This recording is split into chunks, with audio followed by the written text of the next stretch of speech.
نظریں مانیں گے، وعدے کریں گے لیکن وعدہ خلافی کریں گے، وعدے کو اہمیت نہیں دیں گے، اپنی زبان کو اہمیت نہیں دیں گے، اپنی بات کو خود اہمیت نہیں دیں گے، اپنی بات کر کے مکر جائیں گے، اپنی جناب والا وعدے کر کے مکر جائیں گے، ایسے لوگ آئیں گے۔ اور پھر فرمایا دین اسلام سے وہ لوگ دور ہوتے جائیں گے، یعنی ان کے اندر سستی آ جائے گی، ان کے اندر غفلت آ جائے گی، ان کے اندر دنیاوی مال و متاع کی لالچ و ہوس آ جائے گی، تو وہ دین سے دور ہوتے جائیں گے۔ اور پھر فرمایا آپ صلی اللہ تعالی علیہ وسلم نے کہ ایسے لوگ بھی آئیں گے جو بات بات پر قسمیں کھائیں گے۔ حالانکہ ہمارا مشاہدہ ہے، آپ نے بھی دیکھا ہوگا کہ بہت سارے لوگ ایسے ہیں، بات بات پر اللہ کی قسم میں نے یہ نہیں کیا، اللہ کی قسم میں انج نہیں کیتا، اللہ کی قسم میں اونج نہیں کیتا، اللہ دی قسم میں اے نہیں کیتا، اللہ دی قسم میں نو فلاں دی قسم میں نو فلاں دی قسم میں نو فلاں دی قسم، اے کام میں نہیں کیتا، او کام میں نہیں کیتا، یہ کام میں نے نہیں کیا، فلانا کام میں نے یہ نہیں کیا۔ تو یعنی آپ نے بہت سارے لوگ آپ کے مشاہدہ میں آتے ہوں گے جو بات بات پر قسمیں کھائیں گے۔ یہ بات بات پر قسمیں کھانا یہ جھوٹی قسمیں ہوتی ہیں، جھوٹی قسمیں کھانے والوں پر اور گواہی دینے والوں، ان لوگوں سے کسی نے قسم مانگی بھی نہیں ہوگی کہ چلو اس بات پر تم قسم دو، اس بات پر تم قسم اٹھاؤ، لیکن خود بخود ہی قسمیں کھائیں گے۔ تو آپ صلی اللہ علیہ وسلم نے فرمایا کہ ایسے لوگ آئیں گے جب میرا زمانہ، میرے صحابہ کا، تابع تابعین کا زمانہ گزر جائے گا تو دنیا کے حالات اس طرح بن جائیں گے کہ یہ آپ صلی اللہ علیہ وسلم کا امت پر احسان ہے کہ آپ صلی اللہ علیہ وسلم غیب کی خبریں دے کے اپنی امت کو خبردار کر رہے ہیں کہ ایسے لوگ بھی آئیں گے۔ تو جو ایسے لوگ آئیں گے جو بات بات پر جھوٹی قسمیں کھائیں گے، وعدہ خلافی کریں گے، اپنی بات سے مکر جائیں گے، اپنی قول و قرار سے مکر جائیں گے، تو ایسے لوگوں پر اللہ تعالی نے لعنت فرمائی ہے، اللہ کے نبی نے، صحابہ نے لعنت فرمائی ہے۔ تو عزیزان گرامی، اس ایک حدیث میں بہت سارے مسائل نکل کر پتہ چلے ہیں۔ تو اگلی حدیث مبارکہ حضرت عمر رضی اللہ تعالی عنہ بیان فرماتے ہیں کہ نبی کریم صلی اللہ تعالی علیہ وسلم نے ارشاد فرمایا کہ میرے صحابہ کی تعظیم کرو، تکریم کرو، کیونکہ وہ تمہارے برگزیدہ اور بزرگ ترین لوگ ہیں۔ سبحان اللہ، یعنی حضور صلی اللہ علیہ وسلم نے اپنے صحابہ کی شان و عظمت بیان فرمائی، یا اپنی امت تک، پوری قیامت تک آپ صلی اللہ علیہ وسلم نے ایک میسج بھیجا ہے کہ لوگوں میرے صحابہ کی تعظیم کرو، میرے صحابہ کی تکریم کرو، برگزیدہ اور بزرگ ترین لوگ ہیں وہ تمہارے لیے۔ لیکن افسوس فی زمانہ میں بعض لوگ ایسے ہیں کہ جو صحابہ اکرام کو سب و شتم کرتے ہیں، صحابہ اکرام کی شان میں توہین کرتے ہیں، صحابہ اکرام کی شان کے اندر جناب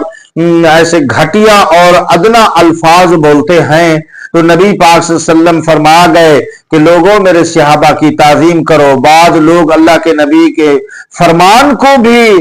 انکار کر گئے، آپ صلی اللہ علیہ وسلم کے فرمان پر بھی عمل نہیں کر رہے، صحابہ کی شان میں بے ادبیاں اور گستاخیاں کر رہے ہیں۔ اللہ تعالی ہمیں ایسے فتنہ گر لوگوں سے، اللہ تعالی ہمیں ایسا دین جو ہمیں دے رہے ہیں، جو صحابہ کو گالیاں دے کر، جو صحابہ کی شان و عظمت کے اندر کمی لا کر، جو صحابہ اکرام کی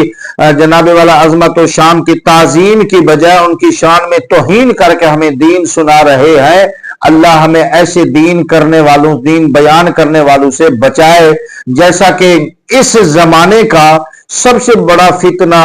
وہ جیل میں ہے آج کل انجینئر مرزا، وہ کئی صحابہ اکرام، کبھی صحابہ اکرام کو منافق کہہ دیتا ہے، کبھی صحابہ اکرام کو کہہ دیتا ہے کہ جناب صحابہ کا زمانہ سے میں ہوتا تو میں یہ کر دیتا، صحابہ کے زمانے میں میں ہوتا تو یہ کر دیتا، حضرت ابوبکر نے یوں کر دیا، فلاں نے یوں کر دیا۔ تو یہ صحابہ اکرام کی شان میں بک بک کرتا رہتا ہے۔ تو ایسا دین بیان کرنے والوں سے اللہ ہمیں محفوظ رکھے۔ میرے نبی تو فرما رہے ہیں کہ میرے صحابہ کی تعظیم کرو، میرے صحابہ کی تکریم کرو، وہ تمہارے برگزیدہ اور بزرگ ترین لوگ ہیں۔ کتنی خوبصورت الفاظ اور واضح فضیلت بیان فرمائے آپ صلی اللہ علیہ وسلم نے، اس کے باوجود بھی لوگ صحابہ کی شان و عظمت کی جناب والا گستاخیاں کرتے ہیں، اس کے اندر توہین کرتے ہیں۔ تو آپ صلی اللہ تعالی علیہ وسلم نے فرمایا پھر وہ لوگ جو ان کے قریب ہیں، یعنی پھر صحابہ کے جو قریب لوگ ہیں وہ بزرگ ہیں، یعنی تابعین، اور پھر وہ لوگ جو ان تابعین کے قریب ہیں یعنی تبع تابعین، اور اس کے بعد آپ صلی اللہ علیہ وسلم نے فرمایا تبع تابعین کے بعد آپ صلی اللہ علیہ وسلم نے فرمایا اس کے بعد جھوٹ ظاہر ہو جائے گا، یہاں تک کہ ایک شخص قسم کھائے گا حالانکہ اس سے قسم کا مطالبہ بھی نہیں کیا جائے گا، مطالبہ بھی نہیں ہوگا، اس کے باوجود بھی قسم کھائے گا اور گواہی دے گا، حالانکہ اس سے گواہی دینے کو نہیں کہا جائے گا، اس سے گواہی مانگی بھی نہیں ہوگی کسی نے، اس کے باوجود بھی وہ خود جا کر جھوٹیاں گواہی دے گا۔ اور آپ صلی اللہ علیہ وسلم نے مزید خبردار کرتے ہوئے ارشاد فرمایا کہ یاد رکھو جو شخص جنت کے بالکل درمیان رہنا چاہتا ہے، آپ صلی اللہ علیہ وسلم نے خبردار کیا، فرمایا کہ یاد رکھو جو شخص جنت کے بالکل درمیان رہنا چاہتا ہے تو اس کو چاہیے کہ جماعت کو لازم پکڑ لے، جماعت کو لازم پکڑ لے، کیونکہ شیطان اس شخص کا ساتھی بن جاتا ہے جو خود رائے اور جماعت سے علیحدہ اور تنہا ہوتا تو شیطان اس کے ساتھ مل جاتا ہے۔ آپ صلی اللہ علیہ وسلم کی یہ جملے نہایت ہی تشریح تفصیل طلب ہے کہ آپ صلی اللہ علیہ وسلم نے فرمایا کہ جو شخص جنت کے درمیان رہنا چاہتا ہے تو وہ جماعت کو لازم پکڑ لے۔ جماعت سے مراد صحابہ کی جماعت ہے، تابعین کی جماعت ہے، تبع تابعین کی جماعت ہے، اور الحمدللہ ثم الحمدللہ میں فخر سے کہتا ہوں کہ اہل سنت و جماعت حنفی بریلوی ہی وہ واحد جماعت ہے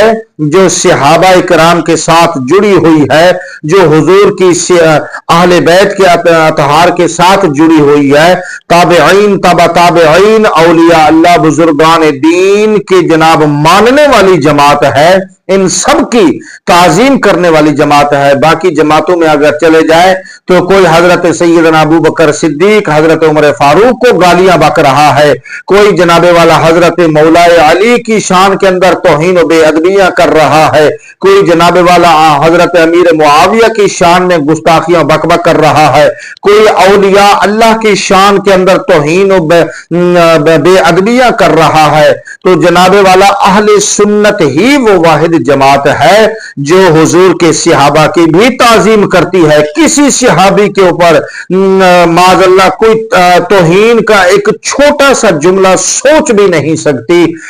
بولنا کہنا تو دور کی بات سوچ بھی نہیں سکتی۔ تو یہ اہل سنت کو اللہ تعالیٰ نے کرم فرمایا کہ صحابہ کرام کی جماعت میں رکھا، پھر تابعین، پھر تبع تابعین، اولیاء اللہ بزرگان دین اہل بیت اطہار سے یہ وابستہ اور نسبت رکھنے والے جو لوگ ہیں، تو یہ ایک بہت بڑی جماعت ہے۔ اہل سنت کوئی ایک چھوٹا سا فرقہ نہیں ہے، کوئی چھوٹا گروہ نہیں ہے کہ جو بعد میں بنا ہو، اہل سنت وہ واحد جماعت ہے جو صحابہ کرام کے سے لے کر آج تک اور قیامت تک انشاءاللہ صحابہ سے، حضور کے اہل بیت سے، اولیاء اللہ سے نسبت رکھتی ہے اور انشاءاللہ یہ نسبت قائم رہے گی۔ تو آپ صلی اللہ علیہ وسلم نے فرمایا کہ جو جنت کے بالکل درمیان میں رہنا چاہتا ہو وہ جماعت کو لازم پکڑ لے، یعنی کہ وہ خود رائے اپنی جماعت علیحدہ جناب 2.5 انچ کی مسجد بنا کر یا اکیڈمی بنا کر لوگوں کو نیا دین سکھانا شروع کر دے، جس طرح وہ انجینئر مرزا نے کیا۔ اہل سنت پر تنقید، دیوبند پر تنقید، اہل حدیث پر تنقید، اہل تشیع پر تنقید، ہر بندے کو برا کہہ دیا، اس کا عقیدہ غلط ہے، اس کا مسلب خراب ہے، اس کا یہ ہے، اس کی فلاں گستاخی ہے، اس کی فلاں گستاخی ہے، حالانکہ سب سے بڑا گستاخ وہ خود ہے، حالانکہ اس کا کوئی مسلک نہیں، اس نے اپنا نیا ہی فرقہ بنا لیا ہے، نیا ہی اپنا جناب والا جماعت گھاڑ لیا ہے چاند لوگوں کی۔ تو آپ صلی اللہ علیہ وسلم تو کہہ رہے ہیں کہ جماعت کے ساتھ رہنا، اس نے علیحدہ ہی اپنا جناب والا سارا کو 2.5 انچ کی وہ اکیڈمی بنا کر اس کے اندر لوگوں کو نیا دین سکھا رہا ہے، ایسا دین سکھا رہا ہے لوگوں کو جو جماعت سے بالکل جدا کر رہا ہے، جو حضور کی سنت سے دور ہے، جو قرآن و حدیث کے سراسر خلاف لوگوں کو وہ تربیت کر رہا ہے۔ تو عزیزان گرامی، اس کو مختصر کرتا ہوں۔ آپ صلی اللہ تعالی علیہ وسلم نے ارشاد فرمایا کہ شیطان ان دونوں کو بہکانے سے گریز نہیں کرے گا، یعنی جو جماعت سے نکلا شیطان اس کو بہکاتا ہے، اس کے ذہن کے اندر جناب ایسے ایسے سوالات ڈالتا ہے، تو بڑا جناب عالم فاضل ہے، بڑا مفتی ہے، بڑا پڑھا لکھا ہے، بڑا فلاں ہے، تیرا علم ایسا ہے تو اپنی جماعت بنا لے، لوگ تیری بات سنیں گے، لوگ تیری بات مانیں گے، لوگ تیرے اتنے فالوور بن جائیں گے، تیرا یوٹیوب چینل ہوگا تو فیس بک پہ آئے گا تو فلاں ہوگا تو فلاں ہوگا، جیسا کہ مرزے کو بہکایا شیطان نے۔ تو اسی طرح صلی اللہ علیہ وسلم نے فرمایا جماعت کے ساتھ جڑے رہنا، اپنی علیحدہ جماعت مت بنانا، اور فرمایا جس شخص کو اس کی نیکی خوشی اور اطمینان بخشے اور اس کی بدی اس کو مضطرب اور غمگین کر دے، وہ مومن ہے۔ یعنی ایسا کام بندہ کر رہا ہے کہ اس کو کام کرتے ہوئے دل کو سکون اطمینان پہنچ رہا ہے، تو فرمایا یہ اس کی نیکی ہے۔ اور جو کام کرتے ہوئے اس کا دل پریشان ہو جائے، دل کو یہ مطمئن نہ کرے کہ دل کے اندر ایک کھٹکا، ایک جناب والا پریشانی رہے کہ یار پتہ نہیں یہ کام جو میں نے کیا یہ ٹھیک ہے کہ نہیں ہے، یہ کام مجھے کرنا چاہیے تھا یا نہیں کرنا چاہیے تھا، یعنی جس کام کرنے سے دل مطمئن نہ ہو اس کام کو چھوڑ دینا چاہیے۔ فرمایا یہ تیرے لیے برائی ہے۔ تو آپ صلی اللہ علیہ وسلم کی اس حدیث کو میں نے مختصر الفاظ میں بیان فرمایا، عرض کیا ہے، تو اگر اس کی مزید تشریح چاہتے تو کافی ویڈیو لمبی ہو جاتی۔ اللہ تعالی ہمیں حضور کے صحابہ سے اور حضور کے فرمان پر صحیح عمل کرنے کی توفیق عطا فرمائے، آمین۔ السلام علیکم ورحمۃ اللہ وبرکاتہ۔